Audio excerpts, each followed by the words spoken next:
ఈరోజు కరివేపాకు పొడితో బ్రెస్ట్ పీసులేసి చేయాలనుకుంటున్నాను. కరివేపాకులో చాలా హెల్త్ బెనిఫిట్స్ ఉన్నాయి. మీ అందరికీ తెలిసిన విషయమేను. ఒకసారి మునగాకు, ఒకసారి కరివేపాకు అట్లా డిఫరెంట్ లీఫ్ వేసుకొని చేసుకుంటే దాంట్లో ఉన్న బెనిఫిట్స్ మనకి ప్లస్ చికెను 2 మనకి యాడ్ అవుతాయి. ఈ బ్రెస్ట్ పీసుల్లో చాలా ప్రోటీన్ ఉంటుంది. పిల్లలకి చాలా మంచిది. పిల్లలు ఇష్టంగా తింటారు. జిమ్ముకు పోయేవాళ్ళు, వాకింగ్ పోయేవాళ్ళు, స్పోర్ట్స్ ఆడేవాళ్ళు అందరికీ ఈ బ్రెస్ట్ పీసులు చాలా హెల్త్కి హెల్ప్ అవుతాయి. మోర్ ప్రోటీన్ ఉంటుంది దీంట్లో. దీన్ని మనము నీళ్లు పోయాల్సిన అవసరం లేదు. కాకపోతే కొంచెం నీళ్లు పోస్తున్నాను. ఈజీగా కుక్ అయిపోతుంది.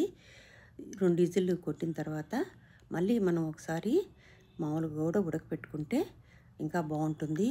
మిగిలిన పీస్ని నేను ఫ్రిడ్జ్లో పెట్టుకుంటున్నాను. ఇంకో పీస్ని